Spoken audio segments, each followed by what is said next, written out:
What's up and welcome back. I am John Stark, Mac the Movie Guy, and this is a second look at The Color Purple, the musical. I'm throwing this in the period of films that I really enjoyed out of 2023 because I did enjoy The Color Purple the first time around. The problem was it didn't have audio description. I kind of wasn't paying attention when I got it off of Apple, and it didn't have audio description. I kind of just assumed that it would. Felt like it was a big enough film, and Warner Brothers would just release the film naturally with audio description, but they didn't. They did on Max though, so I wanted to give this film a second chance, a second try, a second watch through with accessibility. And I'm fair when I'm provided with accessibility. I did this also for the creator recently, so yeah, if it comes back around, I'll do it again. So The Color Purple with accessibility. Um, it's it's also the second time, so I did notice more things. I became more aware of all of the performers in the musical, including even more supporting performances, the more nuanced performances. Louis Gossett Jr. is really good in this. He doesn't do a lot, but he's really good in it. Coleman Domingo is really undervalued and underrated in this. I think he's fantastic. Um, but obviously, the core trio of women, Fantasia Barrino, Taraji P. Henson, and Danielle Brooks, are still just like triumphantly on top. Danielle Brooks, in particular, I absolutely adore this performance. I think she's um, just like a fireball, literally, just like uh, what was it, Ken and Ryu? Like God, Hayukin. Somebody just Hayukin Danielle Brooks out of something in this film. Just um yeah, it's a fantastic performance from an actress I adore, and I'm so happy that she's getting all the praise in the world. I like Taraji. I love Taraji. She was fantastic on Empire, but the problem with Taraji and me, because I had a conversation with somebody who was like, "Oh, I think Taraji should have really been nominated." It's like I think Taraji's really good here, but Taraji never hit me in a way where I was like, "Oh, no one else could ever play Shug." And when I watched Danielle Brooks, I had that, with Sophie. So I was like, ah, no, no one. I don't know. No, that's it. That's done. It's not. This is her role now. She owns it. She stole it from everybody. Even Fantasia, she does have the benefit of being a fantastic vocalist, and some of the stuff she sings is absolutely fucking incredible. But um, I still, I wasn't like, oh, I never want to see anybody else play. I was with Danielle. So that's why Danielle ends up on my supporting actress list. Fantasia would be like the second, only because, man, that I'm Here is just, it's tremendous. I love that song anyway. And Coleman, actually, just the second time around, impressed me a hell of a lot more. It's just so interesting to see the contrast and the kind of roles that Coleman's able to play. You know, watch Rusted and then watch this. It's like wow, just just wow. Just two totally different performances. Would have been nice to actually see him nominated for both in the same year. Just to have that contrast, just to force that contrast on the Oscar stage. These are the two things I was nominated for that couldn't be any further from each other. Um, so I think Blitz Bizzle's direction is pretty solid. Um, I I like the movie still, and nothing really changed. What I noticed about the audio description is it's nothing really to like jump up and down about. Um, and I tried not to be overly critical of musicals because I don't want them to start like describing on top of songs. But there were like some really simple choices that we could have made differently, um, instead of just the way that we chose to address certain things in the description. For example, there's a moment where Mister hits Celie, and we're told that, but he actually knocked her to the floor.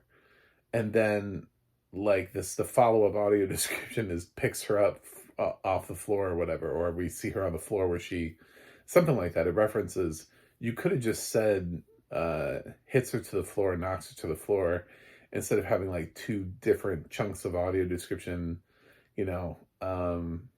Instead of just saying he hits her normally, why not say how hard, you know, it was hard enough to knock her to the floor. So it's a really difficult piece of thing to bring up, but that was one of the pieces that gave me pause that I remember now from this review. Was I didn't know she was on the floor until you followed it up with audio description referencing she was on the floor. Just because I hear things like her, you know, knocking into a lamp or something like that doesn't mean she hit the floor. She could have just been knocked into some furniture or stumbled back into something, you know. You don't really know until the audio description says specifically what it was that happened. That's why we need audio description so much, is because sometimes it's ambiguous. It's like, I can get something out of that, but I'd like to know the specificity with which that actually entails. You know, what was the actual thing that happened, instead of letting my mind wander like, well, I think he slapped her and she fell into Narnia. Because I could do that. You know, I could just interpret things when I don't have. Sounds like she fell through the wardrobe. She's in Narnia now. We got a new movie, guys. But no, that's not what we're supposed to be doing. We should, you know, that's not closing the gap, which is what audio description is designed to do. So the audio description track here is above average and serviceably above average, but not like excellent. Not like I'm gonna be like, whoa, woohoo, good job, good job, guys. So yeah, I did finally get it, and I was like, it's fine. I kind of feel like this one is a little bit more visual than the audio description is letting on to. I feel like Blitz is doing some interesting things, making some choices. He's a music video director, so there's a reason why they brought him and hired him and pulled him in here. I've heard some really specific things about choices that he's made that I'm not really sure translated into the audio description. So, yeah, but I did watch it with it, so now I can say that I've watched it with audio description. It'd be great if now WBD would decide to put audio description on the original Color Purple, which they still have on their streaming service simultaneously. Just saying. Food for thought, guys. David Zaslav, I know you watch my videos regularly, obviously, so take heed, young man.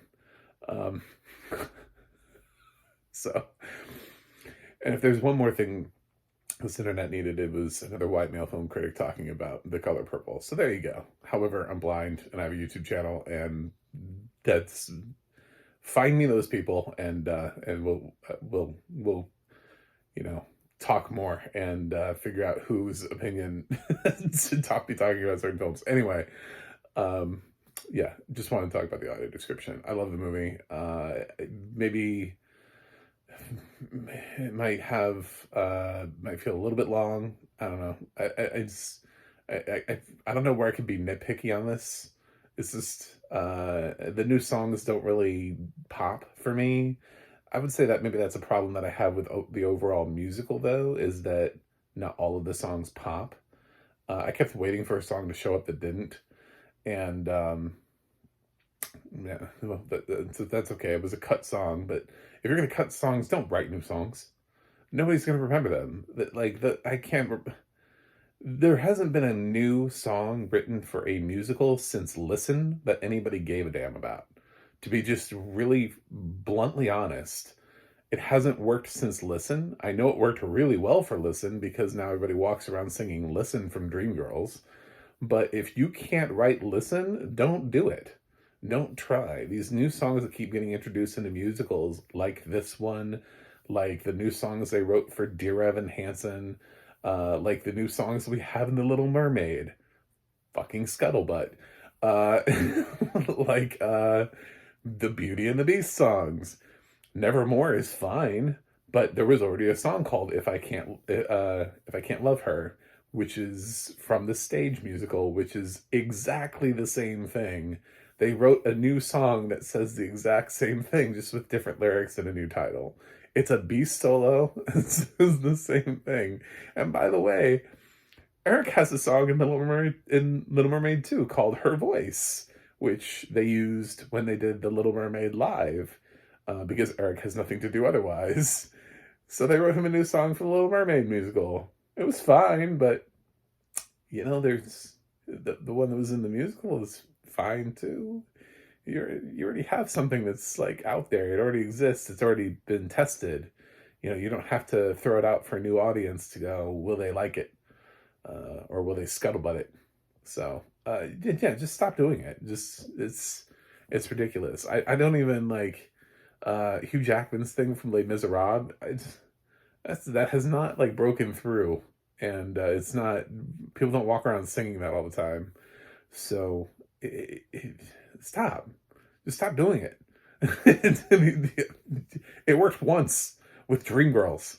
Listen broke through. Congratulations. They wrote a new song for Dreamgirls, and it was amazing. It was fire. Also, it was Beyonce singing it. So maybe it's a combination of needing both. A phenomenal singer and a phenomenal song. However, everything else that has come after it that keeps chasing it is just wasting time. And then it pisses people off, because then songs that, for the people who are fans of the show, they realize, where did those songs go? What happened to my cut songs? You mean I have to, the songs that I liked were cut so that you could put that garbage in here? The Color Purple songs aren't totally garbage, but some of the other musicals, they are. They're kind of garbage. But these are just unmemorable songs. So, luckily we still have some hits. Push the Button, What About Love, the finale, the Color Purple finale. A lot of songs that sound really good. So they're in here, but I don't know. We can stop writing new songs. And we can go back and we can remake In the Heights, and we can actually have an Abuela Claudia that has a purpose, instead of deleting all of her songs except one. That would be great.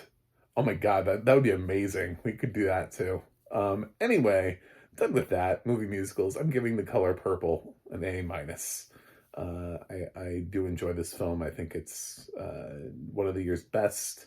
Has a fantastic ensemble. It was absolutely the best nomination, was for it to at least have a SAG ensemble nomination, because this bench is so deep.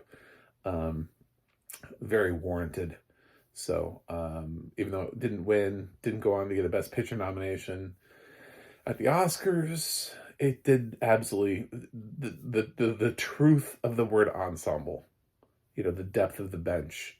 What you're seeing with that nomination from the Gilded Age, with like, I don't know, what is it, like all of Hollywood is nominated for being in the Gilded Age. It's like 30 people. That's because it's an ensemble that is just from top to bottom, balanced and fantastic. And that's really pretty much the definition of The Color Purple. There isn't a weak performer here. So anyway, thanks for watching again. Let me talk about just this one. My other review is called The Colors Purples, because I reviewed both Color Purple movies in the same review. Because I saw them in the same day, and neither of them had audio description. So anyway, this is that's it. I have MacTheMovieGuy.com. You can follow me on X or Instagram at MacTheMovieGuy. You can go to the audio description project, adp.acb.org, to let you know what is audio description, where you can watch it. And you can go to the ADNA.org. That's the ADNA.org, and let you know who's narrating your favorite films and television series. That's it for me today. I will watch something else. Maybe my hair will look appropriate so I don't have to wear my hood. And I'll see you guys on the other side.